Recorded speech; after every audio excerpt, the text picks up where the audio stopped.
1999లో విడుదలైన చిత్రం ఇప్పుడు మళ్ళీ మన ముందుకా. బాలయ్య హీరోగా బి గోపాల్ దర్శకత్వంలో తెరకెక్కిన ఫ్యాక్షన్ చిత్రం సమరసింహారెడ్డి. ఈ చిత్రంలో బాలయ్యకు జోడీగా సిమ్రాన్ అలాగే అంజలా జవేరి నటించారు. అయితే ఈ సినిమా 1999 సంక్రాంతి కానుక విడుదలయ్యి బాక్సాఫీస్ దగ్గర కాసుల వర్షాన్ని అయితే కురిపించింది. 6 కోట్ల బడ్జెట్తో తెరకెక్కిన ఈ చిత్రం దాదాపుగా బాక్సాఫీస్ దగ్గర 30 కోట్ల వరకు వసూళ్లను అయితే రాబట్టి ఇండస్ట్రీనే షేక్ చేసింది 90స్లో. అయితే ఈ చిత్రము 100, 125, 175, 225 ఇలా బాక్సాఫీస్ దగ్గర లాంగ్ రన్ అయితే కొనసాగించింది. 100 రోజులను ఏకంగా 72 సెంటర్లలో డైరెక్ట్గా, 32 సెంటర్లో ఇండైరెక్ట్గా, 175 రోజులను 28 సెంటర్లలో డైరెక్ట్గా, 1 సెంటర్లో షిఫ్ట్తో, ఇక 225 రోజుల పైగా 3 సెంటర్లతో ఈ సినిమా విజయ దుందుభి అయితే మోగించింది. ఇప్పుడు అసలు ఈ సినిమా గురించి ఎందుకు మాట్లాడుకుంటున్నాం అనంటే, జూన్ 10న God of masses Padma Bhushan Nandamuri Balakrishna గారి జన్మదినం సందర్భంగా ఈ సినిమాను 4K డూల్బీ అట్మాస్ సౌండ్తో అయితే మళ్ళీ రిలీజ్ అయితే చేయబోతున్నారు.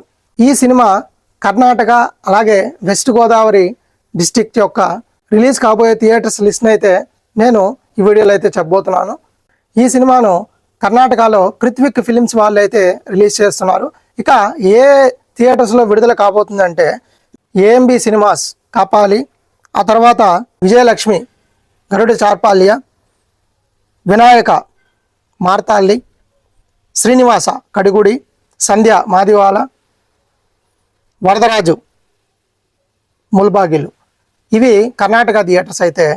ఆ తర్వాత వెస్ట్ గోదావరి డిస్ట్రిక్ట్ లిస్ట్ అయితే చూస్తే ఏలూరులోని సాయి బాలాజీలో 4 షోసు, భీమవరంలోని విజయలక్ష్మి స్క్రీన్ 2లో 4 షోసు, తణుకు లక్ష్మిలో 4 shows, Tadepalligudem complex 4 shows, Kovvur Ananya థియేటర్లో మార్నింగ్ 8 AM షో అయితే పడనుంది.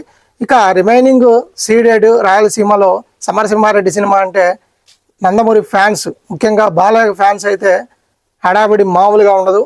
ఇక ప్రతి ఒక్కరు కూడా జూన్ 10వ తేదీన ఇక ఒకవైపు సమరసింహారెడ్డి అయితే మరొక వైపున భైరవ దీపం రిలీజ్ కాబోతుంది. కొన్ని థియేటర్లు అయితే వాళ్ళకి నచ్చిన డాకు మహారాజు ఇలాగా కొన్ని సినిమాలు కూడా ఇంకా చాలా విడుదల చేయబోతున్నారని సమాచారం. కల్ట్ బాలయ్య ఫ్యాన్స్ అయితే మాత్రం ఈ సినిమాని అస్సలు మిస్ అవ్వరు.